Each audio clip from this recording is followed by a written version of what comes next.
What's happening, future CFA charter holders? You have come to the right place. If you're looking to be a big-time CFA, let's go. Welcome, everybody. My pleasure. I'm happy you guys are here. So we've got buy one, get two free. We've got guidance, but we've got motivation and expert advice. I'm just looking for when the expert's going to show up. But yeah, so welcome aboard. We're going to start our little PowerPoint here, but it will not be death by PowerPoint. I can promise you that. Hopefully you have a notebook, a pen, something that you can write with, because if you really want to understand something, take the time to put the pen to the paper and write it. All right. So watching me solve these problems is like going to the gym with me and saying, Pete, can you help me get in shape? And then you're watching me on a treadmill. That's not going to do much for you, nor is it going to for you passively to watch this lecture. So I'm going to take a second, let you guys go get your pen and paper. And yeah, typing does not pay the same dividends as the old-fashioned writing. That's right. You really want to remember something? Take the time, put the pen to the paper. All right.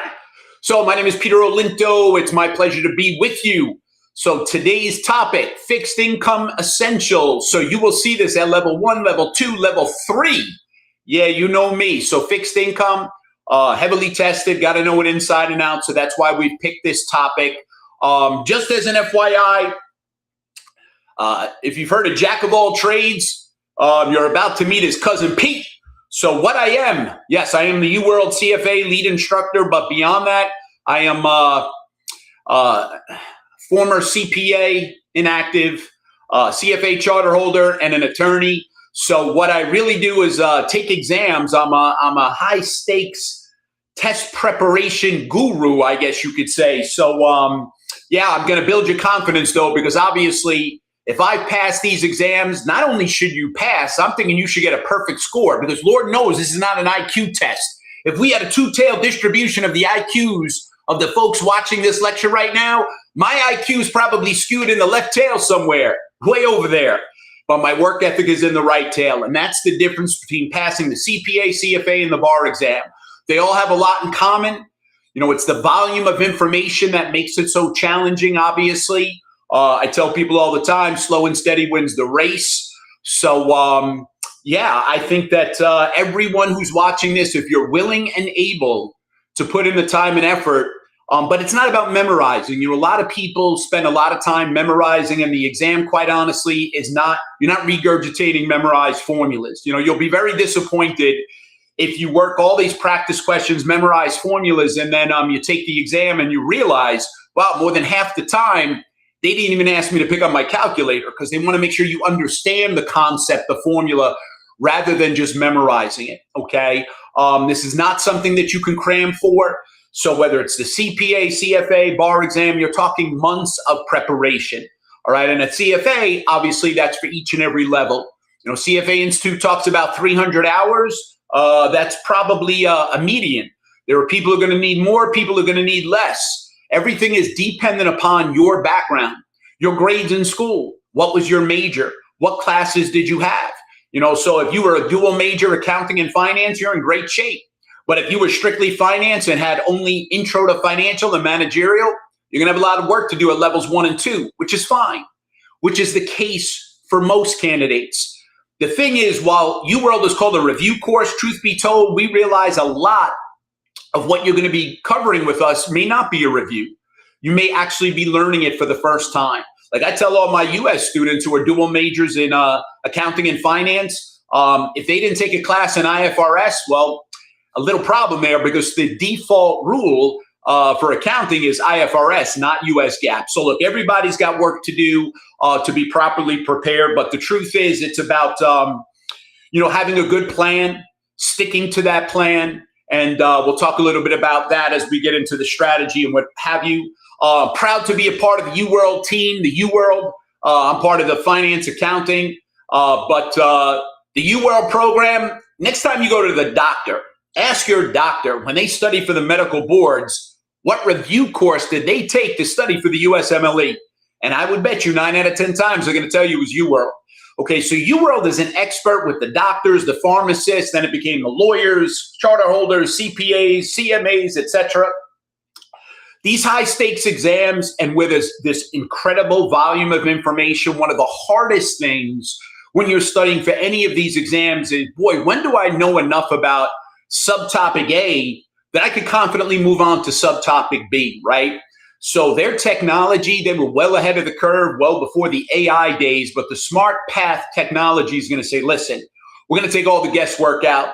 You don't need to work every question in the software to be properly prepared. As a matter of fact, if you're working every question, something's seriously wrong.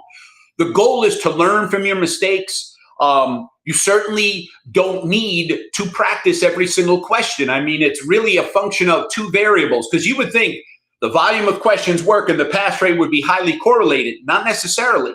Not if you're not learning from your mistakes. Okay, so the goal is to work the questions, learn from your mistakes, and when you get it right, did you get it right for the right reason? But our software might tell you, hey, there's X number of questions in this particular subtopic. But if you can work maybe 50 or 60% of those questions and maybe get 70 or 80% correct, depending upon the topic on a sliding scale, boy, you know enough about that subtopic that you can confidently move on to your next subtopic. Because that's really the greatest challenge. You know, when do I know enough about the quant that I can move on to econ? When do I know enough about macro that I can move on to micro, etc.? Okay, so yeah, it's the place to be. So you're going to be in great shape. But don't believe me. What I'd like you to do is free trial, baby. There's nothing like trying it for yourself. You try on your clothes. You take a car for a test drive. None of those things are going to change the trajectory of the rest of your professional life, which also, by the way, is going to bleed into your personal life. Because if you're unhappy at work, chances are you're not going to be the kind of person you want to be, anyone's going to want to be in a relationship with. So if you're looking to make more money and have more opportunity, having those letters after your last name, yeah, you're more likely. I can't guarantee. There's lots of people without the charter. You know, they went to Harvard. All right, they're set. You know, they went to Wharton, whatever. But if you didn't go to a top 10 MBA school, you know what? You can make up a lot of ground on those folks by getting your CFA charter. And they let you sit for it now while you're in school. Level 1, you could take your junior year. Level 2, you could take your senior year. Boy, oh boy, if you're submitting applications for jobs and you could show you're a level 3 candidate, it's going to go a long way in helping you get those interviews, okay? So today we'll focus in on fixed income. Now, fixed income, you know, properly prepared candidate for the CFACs. These are not a bunch of disjointed topics. Like fixed income is actually introduced in accounting from the perspective of the issuer. We talk about it again in corporate finance from the perspective of the issuer because it's one of the ways you can raise capital, issue debt, issue preferred equity, common equity, etc., issue debt, callable, puttable, convertible. Why would you do this? All that kind of stuff.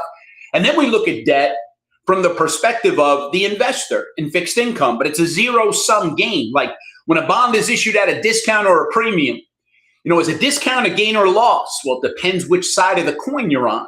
Because if you're the issuer, you're the borrower, and you issue $1,000 bond and only collect $900, well, that's going to be a loss for you. If you're the investor, the supplier of the capital, that's going to be a gain. Okay, so fixed income is its own topic, but it's also in accounting, it's in corporate finance, and then ultimately portfolio management as well. Because I'm going to think if you want to put together a diversified portfolio, you need to know who is your client, what's their level of risk aversion. You want to maximize their return given the risk they're willing and able to assume. Most of your clients are probably going to want not just equities, they're going to want some debt and maybe some alternative investments as well. So what kind of debt? Okay, what are the advantages and disadvantages of corporate debt, high yield versus, you know, if it's got a higher credit rating? You know, what's the difference between corporate debt and government debt? Okay, so all of these variables, you know, they're interrelated. So a properly prepared candidate, when you start connecting the dots, all of a sudden this mountain of information becomes far more manageable. Okay, now exam impact. We're today going to look at fixed income from the perspective of the investor. All right, so when we look at it from the perspective of the investor, you need to be thinking, if I buy it at a discount, or yeah, that's a gain. That's going to make my interest income greater than my coupon received. If I buy it at a premium, well, that's bad news for me. That's a built-in loss. My interest income is actually going to be less than my coupon receipt. We'll go through all that, okay? There's also a lot of overlap between fixed income and derivatives. Yeah, we're going to look at what's called forward rate agreements. So do you want to buy or do you want to sell a forward rate agreement? And what's the break even? What's the fixed rate in that forward rate agreement? How do you calculate that? Okay, you want to come up with the price of a swap. Well, that's a break-even rate. How do you get that? Got to know how to calculate forward rate. So we introduce that in fixed income, and then we'll see it again in derivatives. Okay, we'll cover that today. So a lot of level one errors, people don't really understand the different yield measures. That initial yield to maturity, are you likely to earn that initial yield to maturity? I doubt it, because you'd have to hold the bond to maturity, not a problem. All payments made on time, hope that's not a problem. But then most importantly, you think you're going to reinvest every single coupon at that initial yield to maturity? I don't think so. Okay, so we'll talk about that. Duration is going to be a hot topic today. Your sensitivity to changes in interest rates. So if rates go up, we know the price comes down, but how fast is price going to come down? Which bonds are likely to be more sensitive versus less sensitive? When do you want to increase duration? When the news is good. If rates are going down, price goes up. I want to be real sensitive to good news, but I don't want to be sensitive to bad news. So we're going to learn about duration. Okay, for today, we're going to assume what's called a parallel shift in rates. Whether it's short-term, medium-term, long-term, for simplicity, all rates are going to change by the same amount and in the same direction.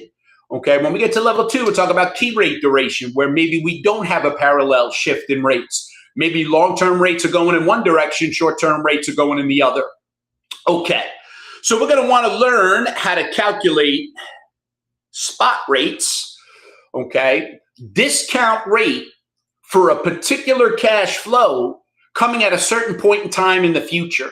Okay, that's going to be called the arbitrage-free valuation approach. We're going to discount each and every future cash flow at individual spot rates dictated by the term to maturity. Okay, so we'll see how to do that.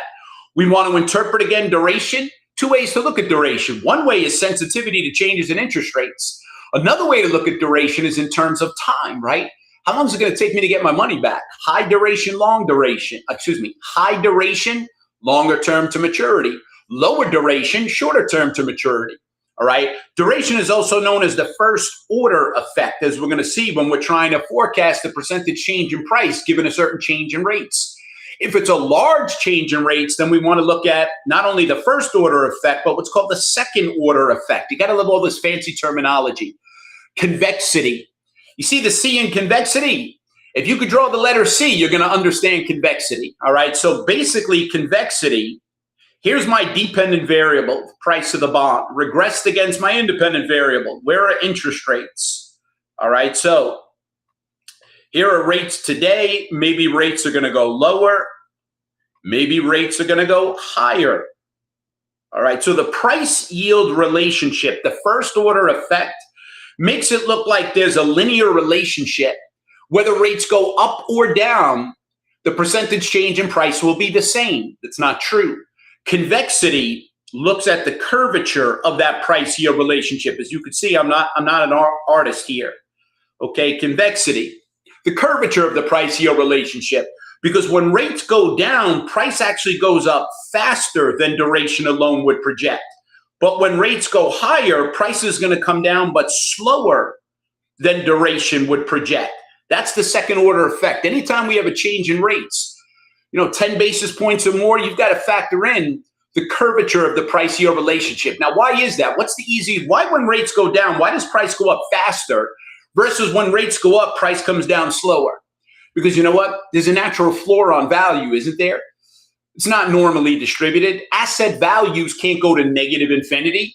There's a natural floor on value. Worst thing that happens is it's worth nothing, zero. Okay, so there's a floor on value. There's no cap on the upside, but there's certainly a floor on the downside. Okay, same thing with return. You can't lose more than 100% of your money. All right, so we'll talk about returns and value, but they're not normally distributed. Okay, so when rates go down, price is going to go up faster. Rates go up, price is going to come down slower. We have a relatively large change in rates. Yeah, we need to factor in this thing called convexity. All right, at level 2, we'll actually calculate convexity.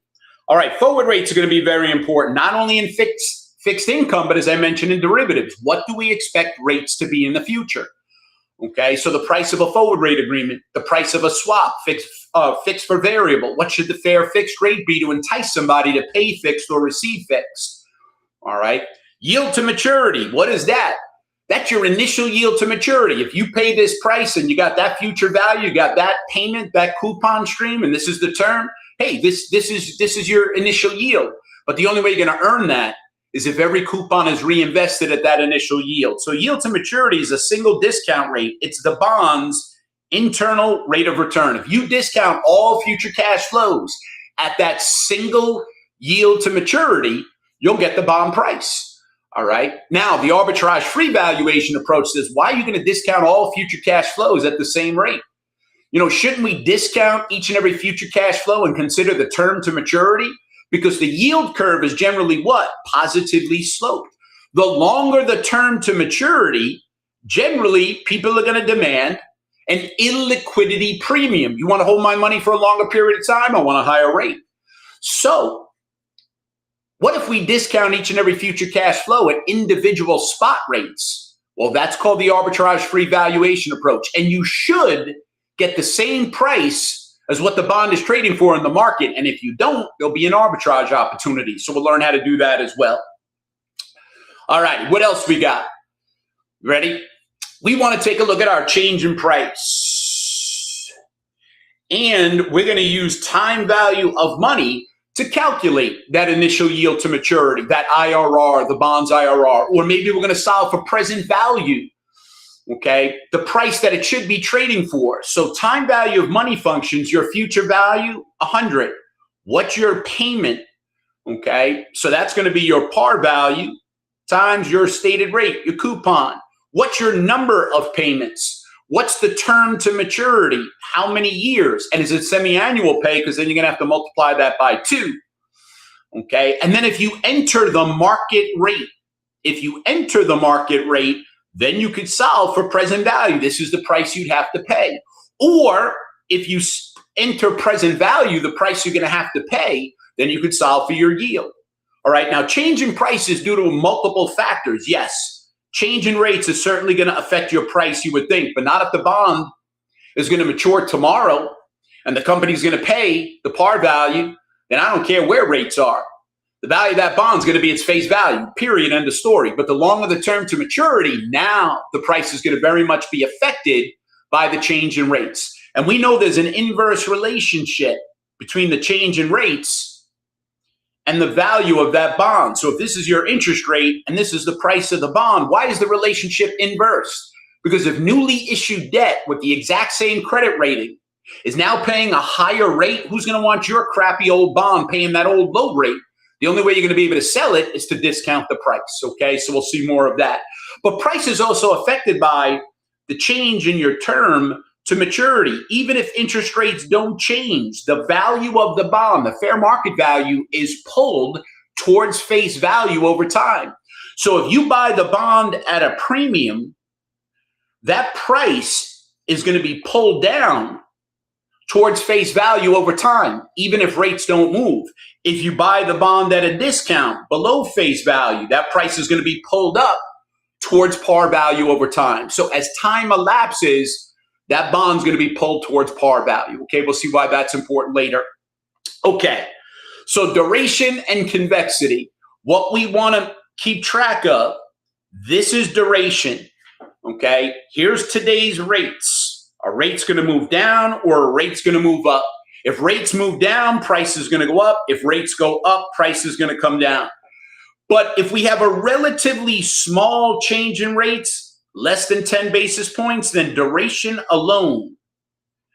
Small change in rates, less than 10 basis points, then duration alone is going to give you, a pretty good indication of the percentage change in price. Okay, look, there's not much divergence from that line. However, when you get a relatively large change in rates, that's where we start to see the divergence. Okay, that's where we start to see the effects of convexity. Rates go down by 100 basis points, price is going to go up faster. Duration might have the price here. With convexity, actually the price is a little bit higher. Rates go up by 100 basis points. Duration says, hey, the price is going to be here. Convexity says, price is going to come down, but slower than what duration would project, okay?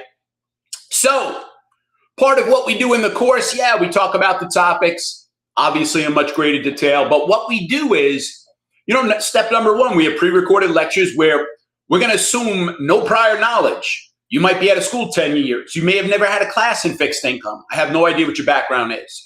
Now, do you need to watch every lecture? I don't know. Go right to the questions. The software doesn't lie. Your performance is what the software says it is. If you're kicking butt, you don't need to watch me talk about that topic. You can move on to another topic where you're not, as proficient. All right, so everything is dependent upon your performance in the smart path, in the software, to give you that confidence interval to say whether or not you need to go back to step one. I will tell you this, though. I was overconfident with the accounting. Level one, not only was I a CPA, but I've been teaching the CPA for like 10 plus years, and I was a college professor teaching at the graduate school, and I figured, I'll blow through the level one accounting. See, I knew accounting from an accountant's perspective, not necessarily from a financial analyst perspective. Okay, and I knew a lot about US GAAP, but I had some learning to do about IFRS, all right? So nonetheless, even in your quote-unquote area of expertise, look, the way things are done academically is not necessarily the same way it's done in practice, all right? So it's very important. You follow your software, follow the guide, and it'll tell you you're proficient, move on, or hey, you know what? You're making a lot of silly mistakes. You're wasting valuable time. Because sometimes if you slow down, you'll actually speed up. By watching the lecture and mastering the subject matter, you'll get through the questions a lot faster versus making all these mistakes and you're going back and forth. And plus, it's frustrating. No one wants to do that. All right, so how do we work the questions? And then part of our packages, not only do we practice our own questions that are built into the lectures, but we actually have a whole lecture series where we solve the actual CFA Institute problems at the end of the chapter. Because a lot of times, the CFA Institute, they don't want each volume to be this thick. So, sometimes they'll just tell you A is right and give you a very small explanation, and they don't tell you why the wrong answers are wrong. We don't do that. Step by step by step, we're going to walk you through. Okay, so our software is designed basic, moderate, advanced, highest level of application. Hey, let's go do those end of chapter questions together, okay? And we do the hardest ones, not the easiest ones. All right. So in this question, you always start with the question stem. I call it legalized cheating. You don't want to read the facts without knowing what to do with those facts, because then you're going to have to reread. Let's not waste time. So here they want to know, hey, what's the bond's flat price? Flat price is also known as what? The clean price. Okay, it's without the accrued interest, without the accrued interest. From here on in, though, I'm not going to call it accrued interest. I'm going to call it the accrued coupon. Okay, the coupon that belongs to the seller because the bond was sold between interest payment dates. So I'm going to have to just keep track of the facts. No problem. First thing I want to do is figure out when was the bond sold, how much of the next coupon belongs to the seller because they owned the bond up until that particular date. So let's see what we got. An investor is planning on investing in a 5% 4-year corporate bond. The bond makes semi-annual coupon payments, and the market discount rate is 6%. It's already information overload. Now, the market rate, that's what dictates the price. The market rate, the yield to maturity, that's what dictates the market price, the market value, okay? The 5%, well, that's an annuity. You're going to get a coupon every 6 months for the next 4 years. So the total number of coupons you're going to get, 4 times 2 is 8 coupons. All right, so they're using a 360-day count convention for accrued interest. I like to call it accrued coupon. The next coupon is due in 60 days. All right, step number 1, my payment. Let's assume $100 par value, okay? So $100 par, 5%. Divide that by 2 because we're getting it twice a year, semi-annual. Your coupon is 2.5. That is your coupon. All righty. So now, how often are we getting the coupon? Every 180 days we get a coupon, okay? Every 180 days, twice a year. All right. So now they tell us the next coupon is expected in 60 days. Okay, so how much time, therefore, has elapsed? Well, there's 180 days in each semi-annual period. The next payment is coming in 60 days, so the time elapsed, therefore, is 120 days. 60, 120. Of that next coupon, 2.5, the bulk of that belongs to the seller because they still owned the bond at that period of time. All right, so the accrued coupon, 2.5, they owned it 120 out of those 180 days. So the seller is entitled to an accrued coupon of 1.67. 2.5, they owned it 120 of the 180 days. They're owed 1.67. Step 1 is complete. All right, now time value of money. What I like to do is I'm going to price bond as of last coupon payment date. Okay. So again, there's multiple ways of doing it. This is what is most intuitive to me. I want to price the bond as of the last coupon payment date. All righty. So my future value is an inflow using time value of money. This is money that's going to come back to you someday, the 100, the par value. Your payment is an inflow. Now your payment is not 5. It's 5 divided by 2, 2.5. My yield is not 6%. That's annual. We need to take the 6 and divide it by 2. My yield is 3%, and you're entering this as a percentage. My number of payments as of the last coupon payment date, 4-year term to maturity, 2 coupons per year for a total of 8 coupons. All of this needs to be adjusted for the period, semi-annual in this case. Okay, if it were quarterly, we would divide the payment and the yield by 4. We'd multiply the term 4 years by 4. Okay, if it's monthly, take your coupon, take your yield, divide it by 12. Take your number of years, you'd multiply it by 12.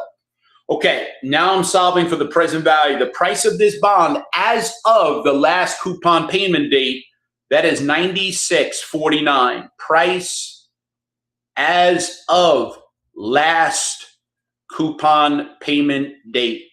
All right, so step 2 is complete. I found the price of the bond as of the last coupon payment date. Step 3, I now want to extrapolate. Well, we're 120 days later. 120 days later, what's the price then? The price is dictated by the market rate, not the coupon rate. So I'm going to take that present value, $96.49. I'm going to multiply it by 1 plus the periodic yield to maturity, the periodic market rate, raised to 120 over 180. So I want to extrapolate forward 120 days. So the full price is $98.41. C is a very common wrong answer choice. Okay, it is not $98.41. A is a very common wrong answer choice. $96.49 is the price as of the last coupon payment date.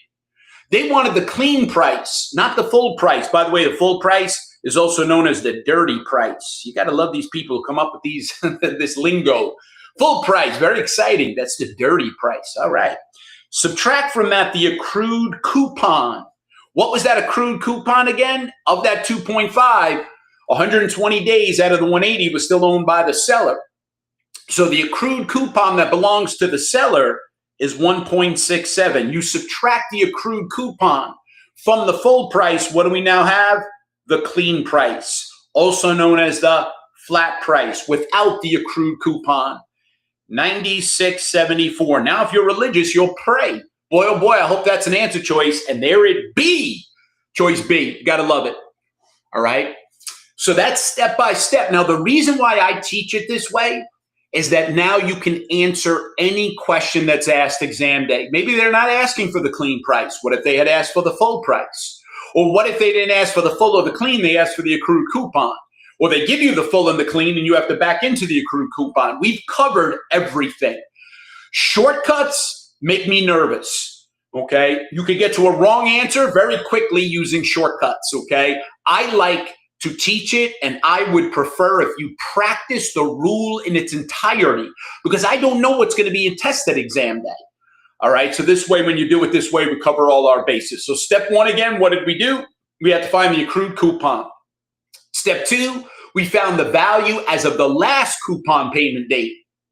Then we took that present value and extrapolated forward the number of days the seller owned the bond to the date of sale, 120 days. That gets you the full price. Back out the accrued coupon. What do we got? The clean price. One question down, lots to go. And when, by the way, nobody in the industry spends more time, puts more time and effort into the detailed explanatory answers. You're never going to get from us, B is right because we said so, thus A and C are wrong. That ain't going to happen. We're going to explain why B is right, why A and C are incorrect. All right. We're also going to give you a visual, like what the hell is going on here? Okay. Well, here's the price now. The bond's going to always mature at what? So long as they don't go bankrupt, The price is going to mature when? The price is going to mature when? The bond's going to mature, and what's the price going to be? It's face value, okay? The face value, 100, so long as they don't go bankrupt, okay? What's the red line all about? Well, you owe me money. You owe me a coupon. Oh, you pay it to me? Okay, now you owe me another coupon. Oh, you pay it to me? So the full price with the accrued coupon, okay, that accrued coupon in this example was 1.67. What if we sold the bond instead of 120 days in the period, just 2 days into the period? Then the accrued coupon would be very small. The closer we get to the payment date, the higher it gets, then it drops back down, okay? And that's what continues on until, obviously, the bond matures. All righty, so we always give you those visuals. Look at this detailed explanatory answer, baby. Step by step by step. Get that full price, back out the accrued coupon. Therein lies your clean price, okay? So we tell you why B is correct. We're telling you why A and C are wrong. Like we pointed out, 96.49 was the price of the last coupon payment date. The 98.41, that was the full price. Common mistakes. And then we always give you, for every single question, things to remember. I got a buddy at UWorld, smartest guy I ever met, Sam Gottlieb.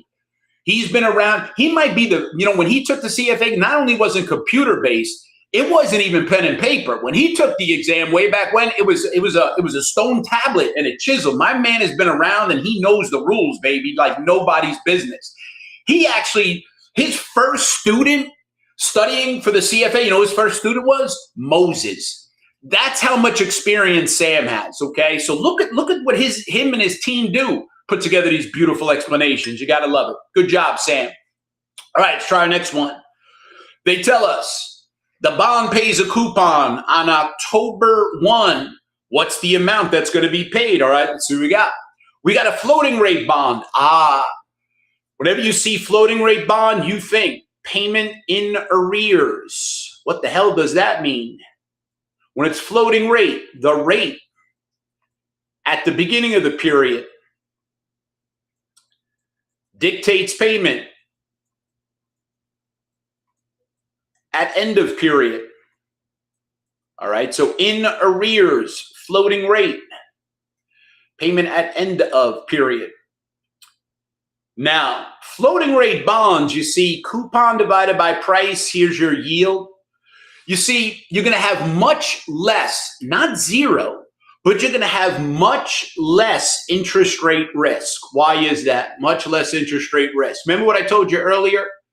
Hey, if a newly issued bond with the same credit rating is now paying a higher rate, rates go up, who's going to want your old crappy bond paying the lower rate unless you discount the price? Not with floating rate. If rates go up, the coupon could adjust. Okay, so the price is going to stay closer to what? Par. Now, it's not that there's zero interest rate risk, because when does the coupon reset? It's probably not going to happen instantaneously. Okay, and is there a cap on the coupon? I don't know. All right, so those issues we'll cover later. But with floating rate debt, you're going to have much less, not zero, much less interest rate risk, because the coupon in the numerator can adjust rather than when it's fixed rate.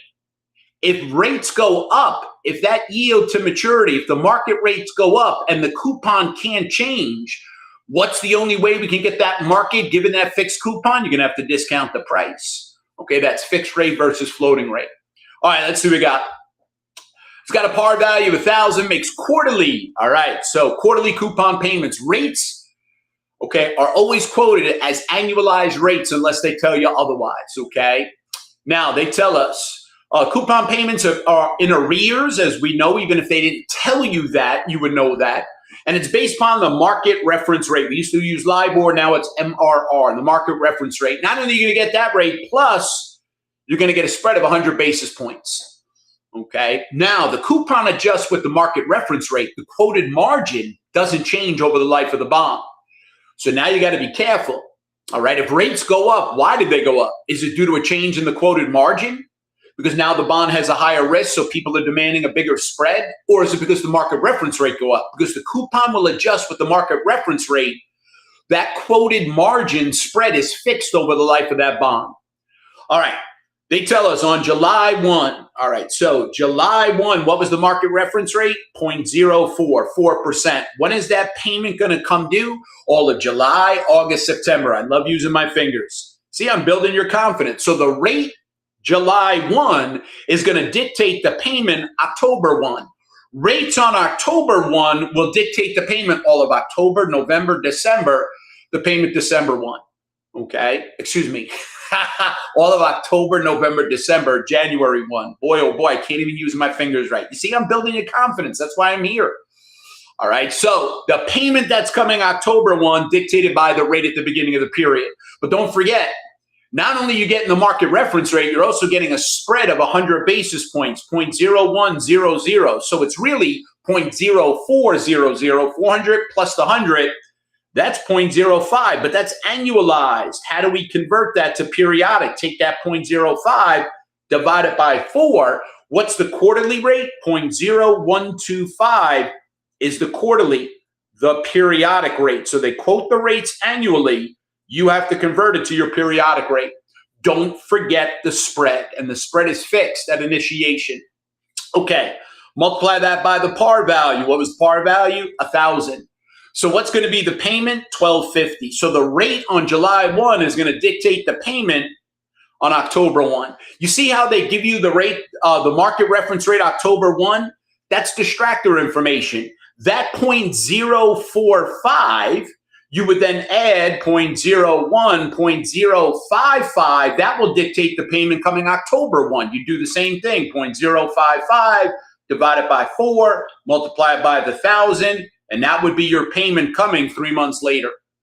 All of October, November, December. Yeah. Woo, baby. All right, so $1,250. Choice B. Do we have anything other than B?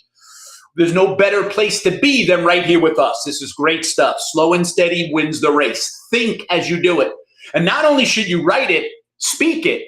You want to see if you're really dating your soulmate? I want you to talk to them about duration, floating rate versus fixed rate, and how the floating rate bond, the price stays close to par, and what might cause it not to stay close to it. And now if that person is still there at the end of that date, either they have serious psychological issues and you need to run, or you found your soulmate. It's one or the other. Again, we got our beautiful detailed explanatory answer, why B is correct, why A and C are wrong. Beautiful stuff. Thank you, Sam. All right, so we got now, based on this information, is most likely that what? So I'm just looking. I see convexity, convexity, convexity. So before I read anything, I'm thinking, what was convexity again? What did we learn? Okay, when rates go low, price is going to go up faster than duration alone would project. Positive convexity. Conversely, here are the rates today. If rates go up, if rates go high, price is going to come down slower than duration alone would project. Positive convexity. Straight bonds, and you'll see in a second, straight and puttable only have positive convexity. And I'll talk about puttable in a second. Okay, option-free straight bonds only have positive convexity. Puttable only has positive convexity. One place, though, it has extra positive convexity.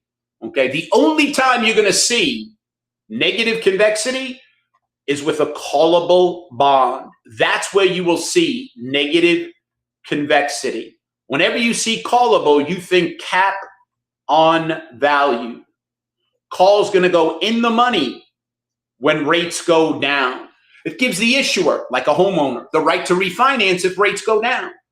Okay, so a callable bond, callable, cap on value. So what would this now look like if we had a callable bond? Well, here's our straight bond diagram, right?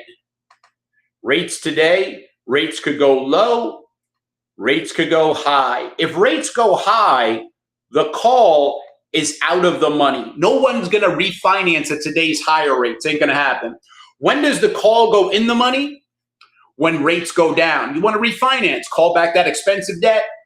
Let's get that money. Then, let's call back that debt. I don't want to pay that high coupon. Let's now refinance at today's lower rate. So what happens is I need to know the call price.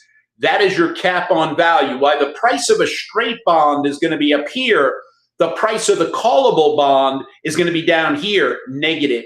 Price of the straight bond minus the call, there's the price of the callable bond. And when we learn later about a Z spread minus the call in basis points, there's your option adjusted spread. When the call is in the money, the price of the callable will be less than the price of the comparable straight bond. The option adjusted spread will be lower than what's called the Z spread. All to come later on. We're not covering that today. But if the call is out of the money, price of the straight bond minus the call, 0, price of the callable is going to be pretty much the same as the price of the straight bond. You got your Z spread minus the call and basis points. If that's 0, then your option adjusted spread is going to converge with your Z spread.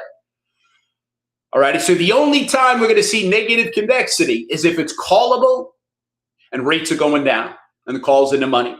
All right, so they tell us the two bonds are of similar credit quality, and analyst observes the following: equal magnitude decreases and increases in yield. Bond A, the percentage price increase is greater than the percentage price decrease. So when rates go down, price is going up faster, but when rates go up, price is coming down slower. That's positive convexity. B, bond B, the percentage price increase is smaller. Something's holding down the value. So the percentage price when rates go up, when rates go down, the price is not moving up. What's holding it down? The call, the cap on value. This call is going to go in the money. The market's anticipating the issuer wants to refinance at today's lower rates. That's where we have the cap on value. That's where we have the negative convexity because it's callable. Okay, so both bonds have positive convexity? No, they do not. Bond A has negative convexity? No, it does not. Positive convexity. The percentage price increase when it goes up is higher than when it goes down. All right. It's choice C. Bond A has positive convexity. Bond B, that's got negative convexity. The only place you're going to see negative convexity with these corporate bonds is when rates are going down and it's callable. If rates are going up, then even a callable bond will have positive convexity. Okay, when rates are going up, the call's out of the money. So now it's going to act like a straight bond. Okay, now that's callable. Okay, so obviously correct answer, choice C. Let's do, what if it were puttable? What if it's puttable? Puttable, you think floor on value. You think extra positive convexity. This is how you're going to be able to distinguish between a straight bond and a puttable bond. Okay, extra positive convexity. You see the put is owned by the investor, whereas the call is owned by the issuer. It's owned by the counterparty.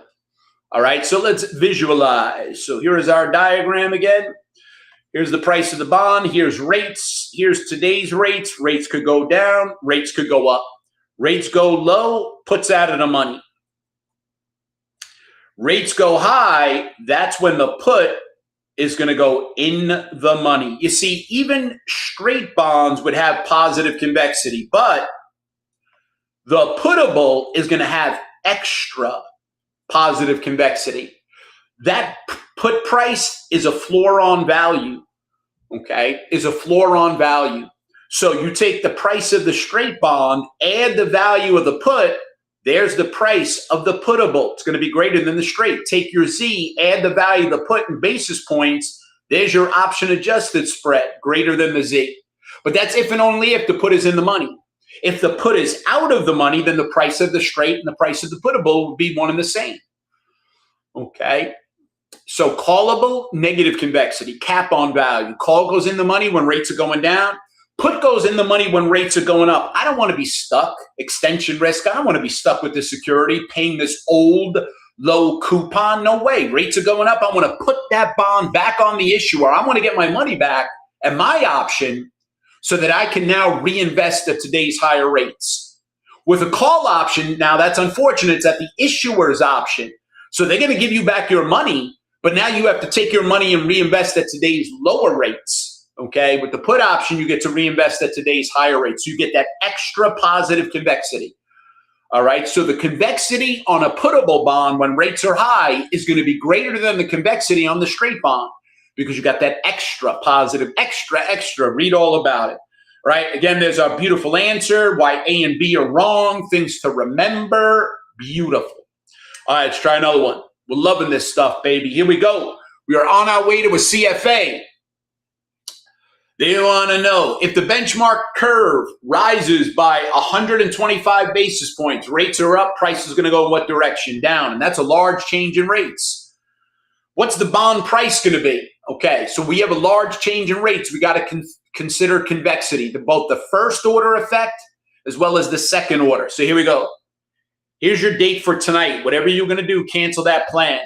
You ready? How do we find our percentage change in price? You always put a minus sign in front of your duration. Why? Because the price-yield relationship is inverse. You're then going to multiply that by your plus or minus change in rates. This you're going to express as a decimal, duration as a percentage. Okay, that's called your first order effect, the linear relationship. But we know when rates go up, price is going to come down slower than duration alone would project. Okay, so now we're going to add 1/2 of our convexity, which is generally positive. The only time convexity is negative is when it's what? A callable bond and rates are moving in what direction? Down. Times your change in rates squared. Okay, so that's how we get our percentage change in price. All right, they tell us we got a bond with a coupon 11.5, 10 years remaining until maturity. So that's a relatively long term to maturity. So we're going to be relatively sensitive to this change in rates. They tell us we've got a duration 6.2. You ready? Start plugging in. You write down your formula. You see the question. Now we'll start plugging in. That's a minus 6.2%. Times, what was our change in rates? 125 basis points. Express it as a decimal, 0.0125. You got 4 decimal places, 125 basis points plus. That is up.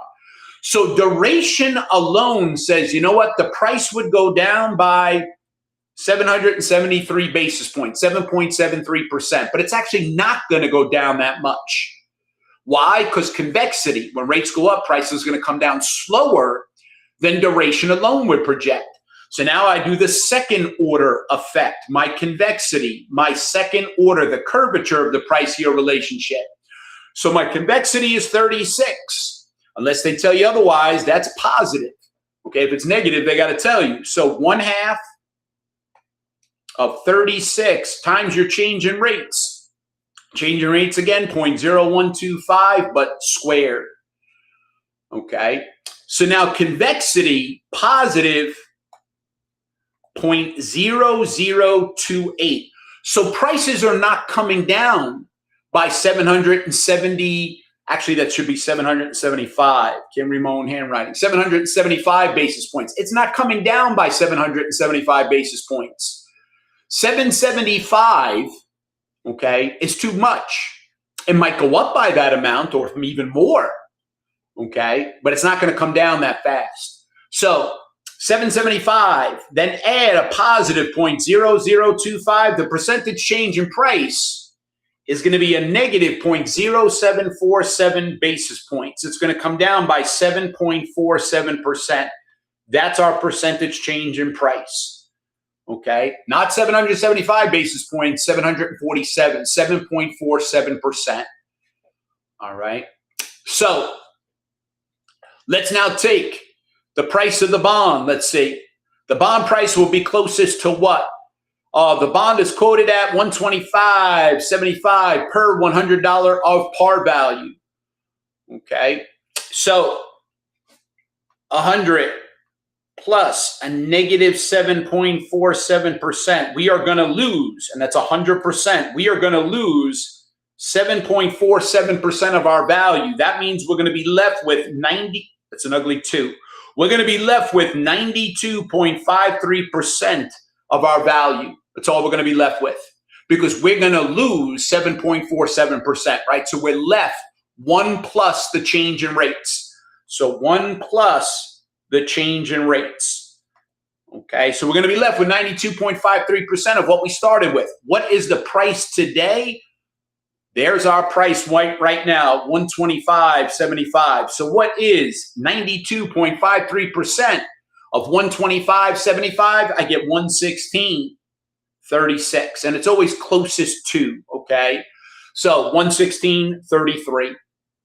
So price is going to come down, but not by as much as duration alone would have it. So obviously one of your answer choices is going to use the 7.75%, the first order effect only, and forget the convexity. All righty. You do that, you're going to make a mistake. And one of those wrong answers is going to be ready for that. All right. So there's your formula again. Correct answer C. Why are the wrong answers wrong? B and C. Okay. We know the price is going to be approximately 116.36. If you used only duration and you did not include the convexity adjustment, if you reduce the price by 7.75%, you would get the 116. Okay. The 116. All right, let's try question number 5. They tell us, what is the price of this bond? All right, let's see. How are we going to price the bond? Using a single yield to maturity or individual spot rates? So we're going to price the bond. The question becomes, are we going to use a single yield to maturity, the bond's IRR, for all future cash flows, or are we going to do what's called the arbitrage-free valuation approach using individual spot rates? Well, let's see. Investors considering a 2-year, 4% coupon, annual pay. Stop right there. The value of any asset or most assets, value of most assets is the sum of the present value of the future cash flow. Stocks, bonds, real estate, sum of the present value of the future cash flow. You got to be able to correctly forecast the future cash flow, which is relatively easier for a bond because we know what the coupon payments are going to be, if any. We also know the maturity value. We don't have to make up some make-believe terminal value, some make-believe selling price in the future. We know if we hold it to maturity what the price will be. All right, equity is different because what are the dividends going to be in the future, and what are you going to sell that stock for in the future? Real estate, what's the rent going to be? Well, it's not so bad because you got a lease. So you might know your future cash flow, your rent roll. Okay, but what are you going to sell the real estate for in the future? Terminal value, I don't know. Bonds, much easier. So the present value, the sum of the present value of the future cash flows, annual pay. You're going to get a coupon. Your second cash flow is the sum of your second coupon plus your maturity value. So that we know. The question is, what's the appropriate discount rate? Well, here we don't have a single yield to maturity. They tell us the appropriate discount rate for a cash flow coming in 1 year. It's called the 1-year spot, 1.5%. So that individual cash flow, 1 plus the 1-year spot rate, 1 raised to 1. So that's the 1-year spot. That's the appropriate discount rate for cash flow coming in 1 year. What about a cash flow coming in 2 years? It looks like the yield curve is positively sloped. The longer the term to maturity, the higher my required rate of return. So 1 plus the 2-year spot raised to 2. So that's the 2-year spot. So it's 1 plus the 2-year spot, 1 plus the 1-year spot raised to the term to payment. All righty. Now find the present value of those individual future cash flows. First one, I'm a little anal, 3.940887. You don't have to go out that many decimals. How far you go out is dictated by how close or far apart the answer choices are. When in doubt, go out 6 decimals. Plus the present value of the second cash flow, 104.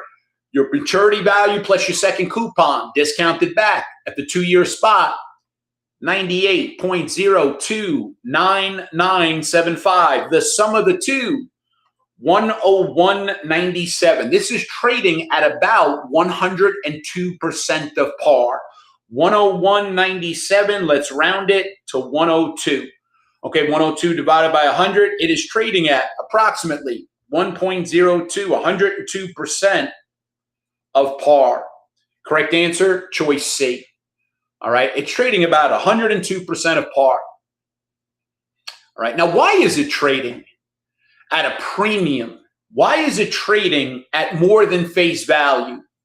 You see, I can now infer if my coupon is 4, I bet you my market rate is less than 4, because if it's trading at a premium, I bet you the market rate is lower than the coupon. Let's find the now single yield to maturity. Why they didn't ask for it, we're going to do it anyway. Because we have nothing better to do with ourselves. We love this stuff. You have to learn to love it. Don't look at it as a job, man. This can help you manage your own portfolio. I don't know where you're going to go in the future, but man, this is great stuff to learn. All right, so now let's find our single yield to maturity. okay, with a present value of approximately 102. Notice I enter that as an outflow. That is my cost. I enter that negatively. What am I going to get back in the future? My par value. What payment am I going to get? 4. Both of these are inflows back into your pocket. They get entered positively. Okay, your cost is entered negatively. Now you got your future value payment. How many payments are we going to get? 2. And remember, this was annual. So now I could solve for I, the bonds IRR, the single yield to maturity. If you solve for IRR 2.955, yeah, you've got a coupon of 4, but the world says, hey, we like your bond. Since our rate is lower than the coupon being offered, this bond is trading at a premium. Now, the question is, you actually going to earn that 2.955? The only way you're actually going to earn that is, number one, you hold it to maturity. You got to hold it to maturity. Not that big of a deal. It's only a 2-year time period. Payments are all on time. Hopefully, they're not late. Okay, but the big one is number 3. All coupons have to be reinvested at that initial yield to maturity. Now, it's a lot easier when it's only a 2-year term. A lot harder when it's a 5 or 10 or 15 or 20, 30-year term. Okay? So notice, we forecasted that we were going to have a yield less than 4. You always want to forecast. Okay? Because if you make a simple input error, you can catch it. All right? So our yield to maturity, less than. And beautiful answers again. Beautiful. All right. Next up, what do we got? Macaulay duration. Now, who's that kid from, what's that? Not A Wonderful Life. What's that Christmas movie? Macaulay Culkin. This has nothing to do with Macaulay Culkin. Okay, let me tell you what you're going to do with Macaulay duration. Before you do anything, what do we do with Macaulay duration? Okay, I call it Mackie.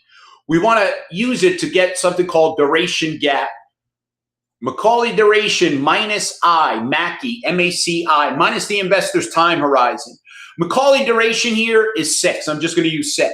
What if the investor's time horizon is only 4? Duration gap is positive. Don't worry about the number. It's positive. What does that mean? Short-term investor. You know what's going to dominate their true yield? Selling price. When you have a positive duration gap, you're going to sell it pretty soon. You hope rates go down to maximize your selling price. That's how you're going to maximize your yield. You're hoping rates go down so you can sell it. Now, what if Macaulay is 6, but what if the investor's time horizon is 7? Now your duration gap is negative.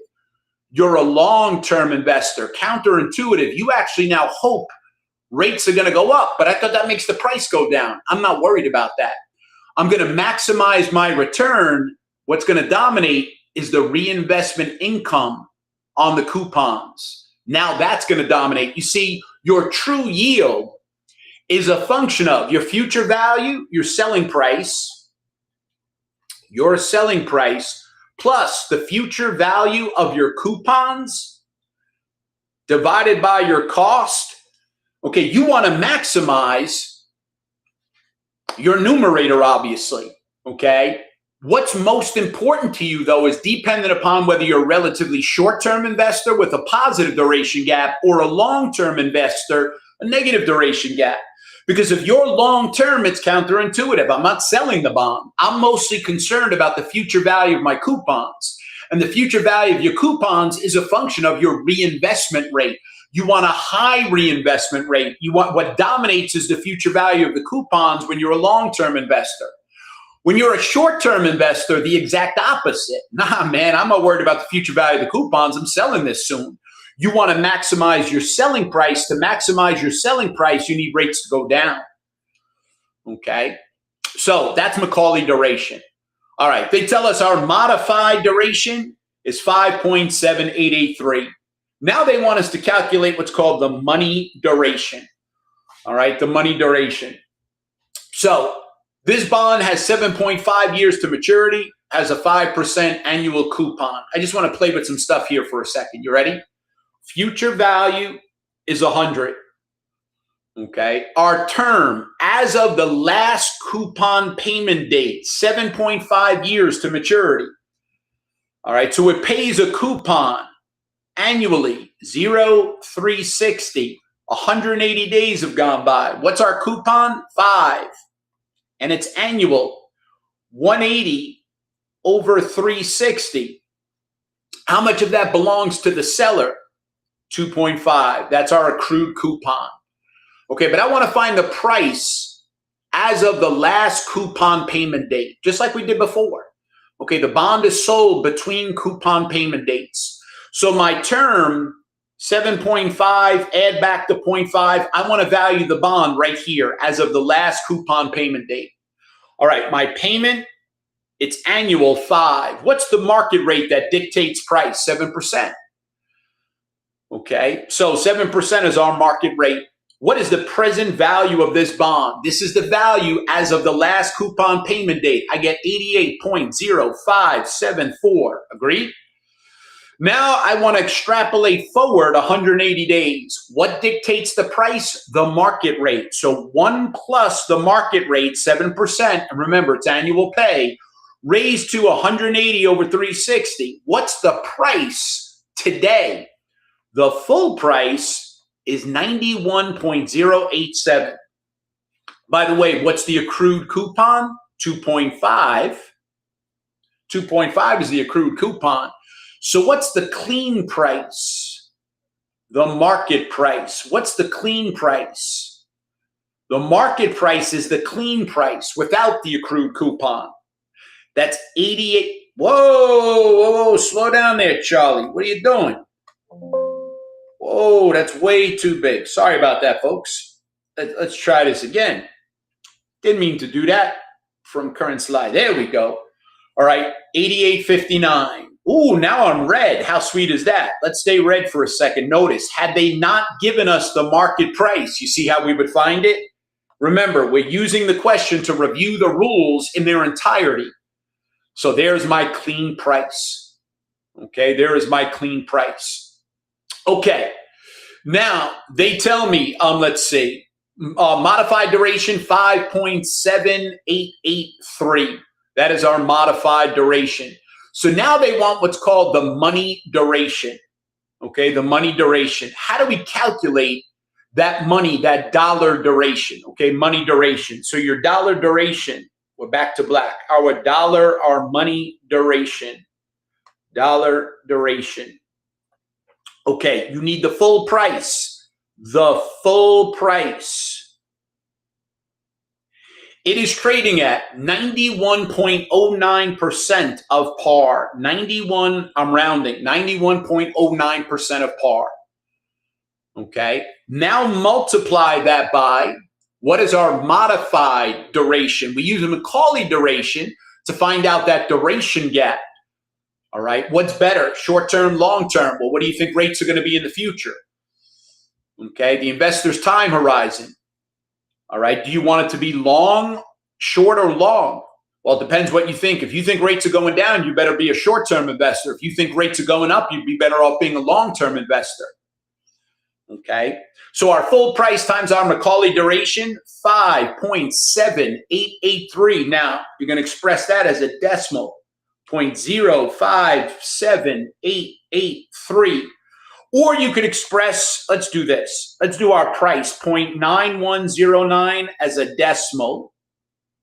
And let's keep our duration as a percent, 5.7883%. What is our dollar duration? That works out to be 5.27, choice B. Now, what the hell does that mean? 5.27, our dollar duration. Let's say the face value of this investment, I did it again. Sorry about that. Let's say the face value of our investment is $10 million. Okay. Well, let's make it 100 million. I did 100 million. So let's say the face value of our investment is $100 million. Multiply that by your dollar duration. That's actually 5.27. Let me add all the numbers in there. 5.27, 2562, because I like to be exact. Okay, multiply that by your dollar duration, 5.27,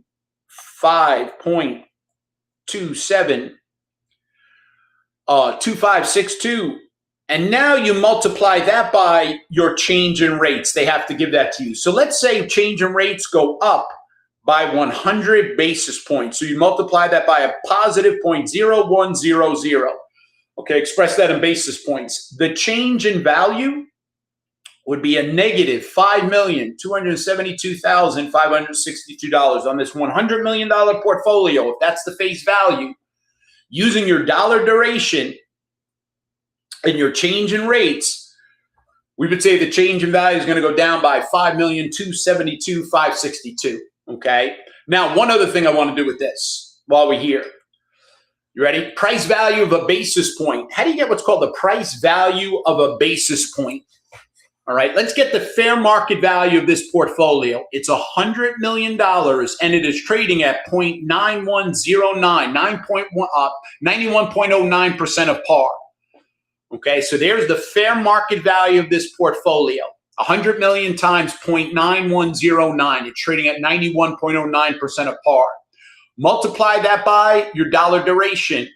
Our dollar duration, again, was 5.7883. And then multiply that. Just make your change in rates 1 basis point.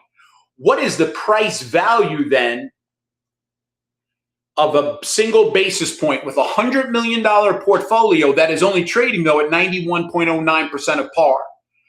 The price value of a single basis point, $52,725.62. So if you take that $52,725.62 and then we change rates by 100 basis points, then the change in price would be $5,272,562. Same result, different format. And if rates are going up, price is then coming down. All right, first order effect only. So that's using what's called the price value of a basis point. All righty. So let's see. Next, there was one other thing I wanted to do with this, by the way. It's very important. What if we were not given modified duration? What if this was not given? Okay, how would we get that using Macaulay duration? How would you get your modified duration? Put your Macaulay duration in your numerator, 6.1934. Divide that by 1 plus your yield to maturity divided by your number of compounding periods. Okay, so let me just put Mackie here. Put your Macaulay duration in the numerator, your annual Macaulay duration in your numerator. Divide that by 1 plus your yield to maturity divided by your number of compounding periods. That would get you your modified duration if that were not given. All right, so if you take your 6.1934, you divide it by 1 plus 0.07 divided by 1 because it's annual coupon, annual compounding.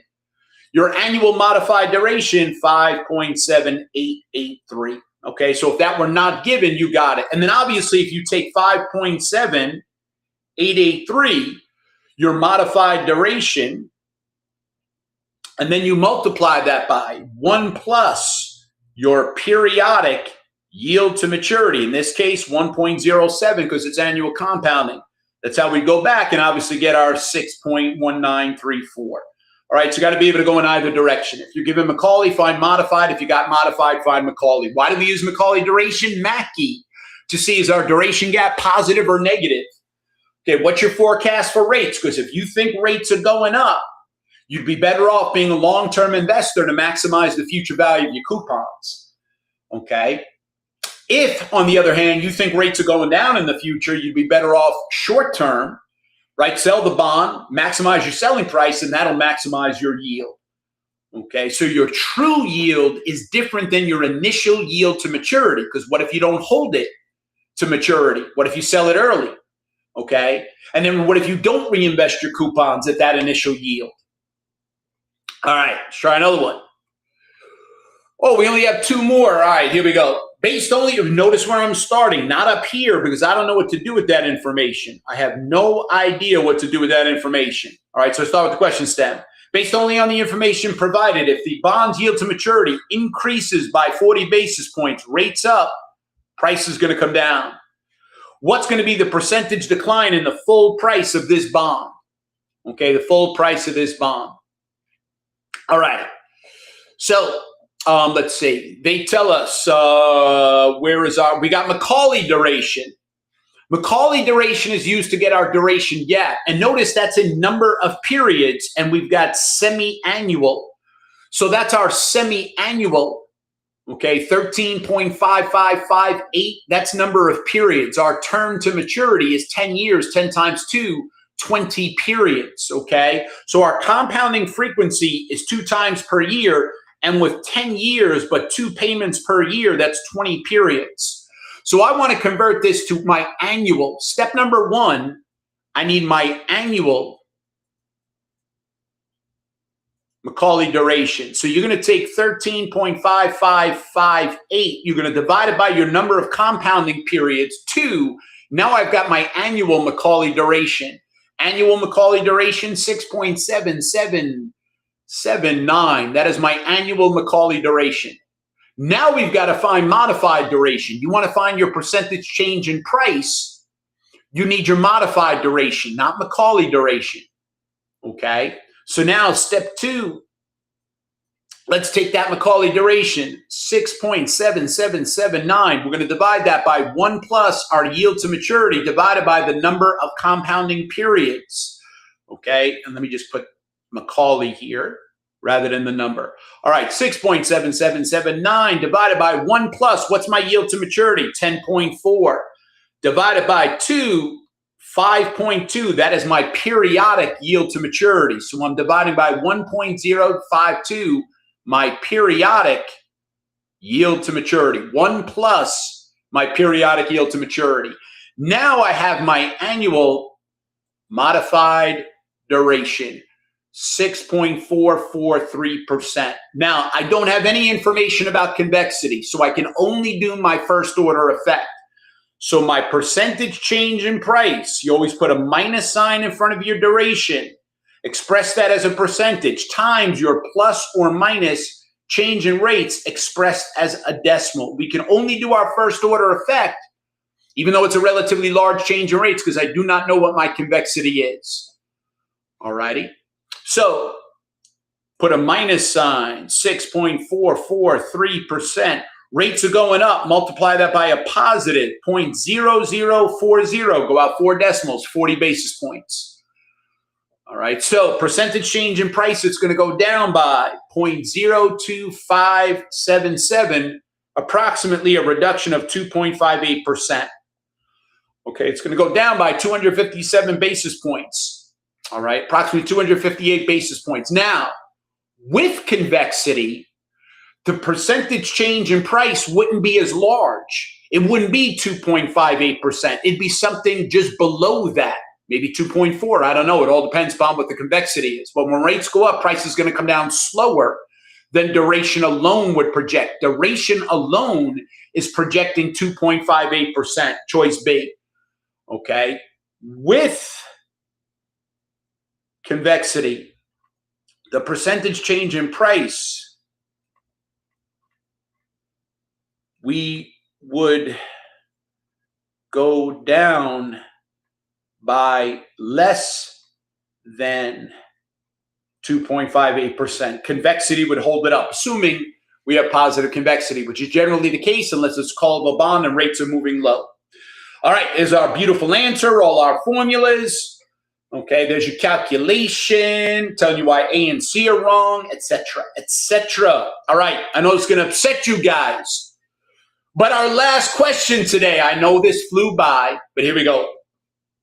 Short facts, let's start with the top. We got a 4% coupon, pays interest annually, matures in 12 years. My payment is 4. The required rate of return is 5. There is my market rate, which is going to dictate price. Now, I always want to forecast my answer. Okay, so my yield is 5. We're only offering the world a coupon of 4. The yield is higher. The price is going to be discounted. Assuming it's fixed rate debt and we can't adjust the coupon, yield goes up, price is going to come down. So I'm forecasting a discount. Okay, so I know it's got to be a discounted price. It can't be 109. Okay, with a $100 par value, 109 would be the bond selling at a premium. The bond would sell at a premium if the market rate was less than the coupon. Market rate here is greater than the coupon. All right, so you know your answer's got to be A or B. Future value, enter that positively, 100. Your payment is 4. Your number of payments is 12. Our yield is 5. And again, this is all got to be consistent. It's all annual. Okay, if you adjust one of them for semi-annual or quarterly or monthly, you got to adjust all of those factors. Okay, what is our present value? Our present value, 91.1367% of par. 91.1367, there at B, choice B. Okay, so the bond is selling at a discount. All right, now a discount. That is a gain to the investor. Your interest income is actually going to be greater than your coupon received. That is a loss to the issuer, the borrower. Their interest expense is going to be greater than the coupon paid. Okay, so you got to remember where you are on the exam. Is this good news or bad news? Okay, so how would we calculate our interest? One side's expense is the other side's income. Let me get my calculator. How would we calculate our interest expense if this were an accounting question? Okay, your coupon, your par value times your coupon rate, there's your payment. Par value 100 times your 4%, there's your payment 4. Okay, but how do we get our interest? Your initial, let's call it your carrying value at the beginning of the period,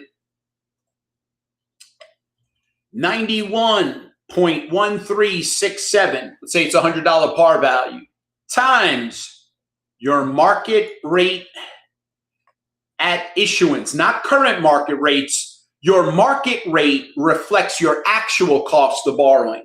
You see, your cost of borrowing would have been 4 had you issued the bond at 100. You didn't issue at 100. You issued it at less than 100. So your actual cost of borrowing is greater than that. Okay, our market rate at issuance, 5. So what would be our interest? One side's expense, the other side's income. So let's do it. Gotta love it. I got my calculator on the phone. 91.1367 times 0.05. 4.56 approximately. What's the difference between the 4.56 and the 4? That is the recording, the amortization of the discount. Amortization is just a fancy word for recording. You're recording from one side a built-in loss for the issuer, for the other side a built-in gain. So while the carrying value was 91.1367, we just recorded 0.56, the difference between the interest and the payment. We just recorded 0.56 amortization, recording of the discount. Remember, carrying value always gets pulled towards what? Pulled toward par over time. So now the carrying value is going to be 91.6967, and so on and so on and so on. Then you multiply that by the market rate to get next year's interest expense. Okay, carrying value is going to get pulled up towards par. Okay, this interest of 4.56, that's an expense to the issuer, that's income to the investor. Okay, the coupon received, that payment of 4, that would have been your interest income had you bought the bond at par, but you didn't pay par value. You paid less than par, so your actual yield is greater than 4. So the actual cost of borrowing to the issuer, the actual cost of borrowing to the issuer is 5%, not the 4. Okay, even though that's the coupon being paid. All right. So there's your answer. Everything nice and pretty. All right. So some takeaways from today's session. All right. Remember, the value of a bond is the sum of the present value, the future cash flows. The numerator is not the issue. If it's a 3-year term, we know the numerator. The correct the issue for a bond is what's the appropriate discount rate? Are we going to use the same rate for all future cash flows or individual spot rates? Theoretically, if there's no arbitrage opportunity, whether you use a single yield to maturity or individual spot rates, you should get the same price. So there is an arbitrage opportunity. Okay. Now, let's see. So yield to maturity, are you actually going to earn that initial yield? Maybe, maybe not. It all depends upon if you hold it to maturity, reinvest the coupons at that initial yield. Okay, so yield to maturity is simply the bond's internal rate of return. It's your initial yield to maturity. Your true yield,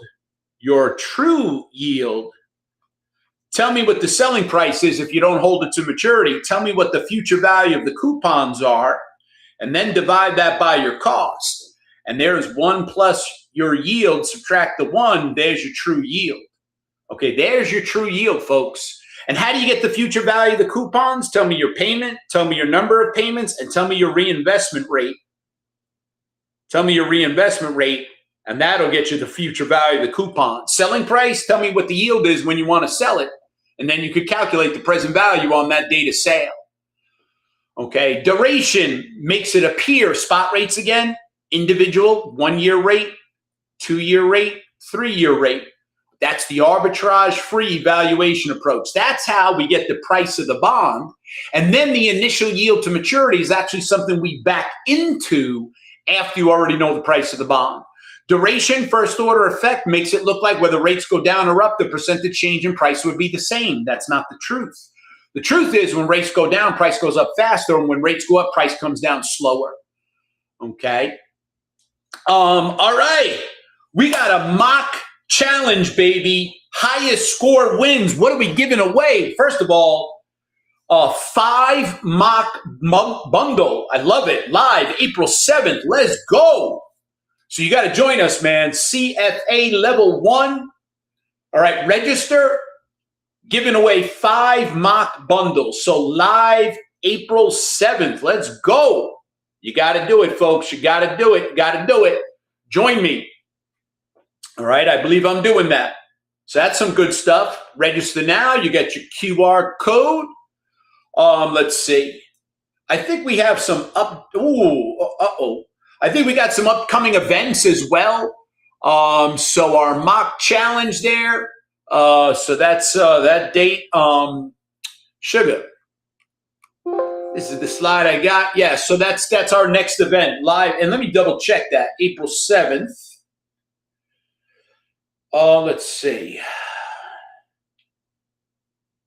April 7th. All right. So Chad's going to kill me. So the slideshow I used here, boy, oh boy, oh boy. I think there was also, was there, man, that's what I got. Oh boy, oh boy. Okay. Now, stick with me. Don't go anywhere. Hang out 1 second. I got a special code for you guys because you attended today. I got a special code for you guys. Hang on 1 second. I got a special code for you guys. So hang on. Don't save. Hang on 1 second. I want to pull up because I want you guys to get a 15% discount. So bear with me 1 second. Let me get this up there. Let's see. Does this have it? There we go. I need that slide up there. All right. Let's see.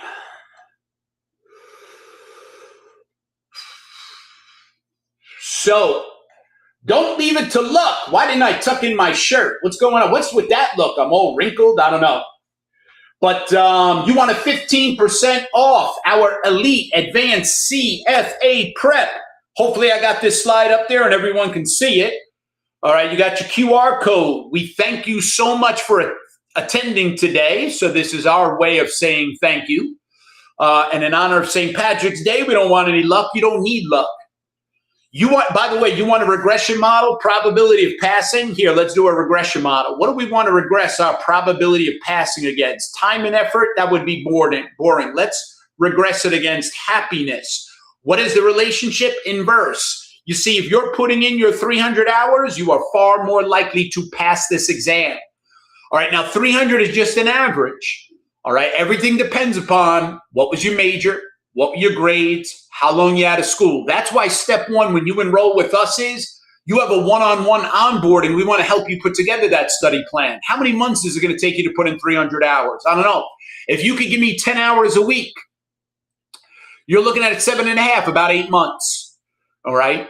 You give me 15 hours a week, you're looking at 5 months. All right. But don't cram this. Law of diminishing marginal returns. Man, don't try to cram this in. The vast majority of us ain't going to pass that way. Spread it out slow and steady. Also, cumulative reviews along the way are an absolute must. You've got to see the connection between the quant and the portfolio management, the econ and the portfolio management, the accounting and the corporate finance, the accounting and the debt, the accounting and the equity. You see, a properly prepared candidate is going to see, oh yeah, I learned how to calculate forward rates, and then I'm going to use that in derivatives to calculate the price of a forward rate agreement or the fixed rate in a swap. You see, there's a lot of overlap, and that's one of the beautiful things we do is that we connect those dots for you, because the authors, God bless them, but they're writing independent of one another. There's no cross-referencing. It's a lot of what we do. And then all of a sudden, this becomes more manageable. Your last 2 to 4 weeks of studying, you can't be learning anything new. That's where you got to be completely in review mode, folks. If you're trying to learn stuff in the last couple of weeks, no way, man. The last couple of weeks are to do your practice exams, 3 mocks, preferably in exam conditions. It's also a mental marathon. You're going to be sitting down, with everything, breaking all 4.5, 5 hours. When was the last time you sat down 4.5, 5 hours uninterrupted? Right? It's been a long time. I bet you probably some of you never. I mean, you can't afford to get anything wrong exam day in the last 15 or 30 minutes because you got mentally fatigued. Absolutely not. Listen, 10% of this exam is ridiculous. Even if it were open book, it would take you 2 hours to find the damn answer. That 10% will never, ever cause you to pass, but it can certainly cause you to fail. You've got to see what are the core concepts. You want to spend 100% of your time focusing in on the 90% that's tested, the core concepts, not the minutia. Let them keep those points. You can't memorize everything. You can't know every definition, whatever. What we focus on in the lectures, the practice exams we focus on in the software, the end of chapter questions we focus in and do with you, and then what we call our master class, these are the must-know concepts. That's going to separate the pass from the fail. All right. And again, it's, if you just had to study accounting, no big deal. Or accounting and corporate finance, no big deal. But the fact that you got to study ethics, quant, macro, micro, global, accounting, corporate finance, debt, equity, forward futures, options, swaps, portfolio management, hedge funds, mutual funds. Are you kidding me? How does anybody do this? You can and you will. Slow and steady wins the race. And sign up with UWorld. Let's go, baby. That's all I got. So you got your 15% off. That's all I got. I wish I could take questions. I don't think I can right now. I'm not set up because I switched things. But yeah, hey, I'm on LinkedIn. Again, my name is Peter Olinto. It's been my absolute pleasure. Anything I could do to help you out, hit me up on LinkedIn. Take advantage of that discount code. And by the way, if you're at a firm and you're studying with lots of other folks, or you're at a university studying with classmates and you want a group discount deeper than 15%, let us know. All right, so we have lots of firm discounts, lots of university discounts. If there's not one currently at your firm or at your school, reach out to me or reach out to us, finance.uworld.com. Or reach out to us or reach out to me. I'll connect you with the right people. All right. Good luck studying, folks. Thank you so much for your time and your attendance. I really appreciate it. I wish you guys all the very, very best. Although this is free monetarily, it was certainly not free in terms of your time. I sincerely hope I use your time wisely, and look forward to seeing you in our mock challenge, April 7th. Let's go. See you guys later.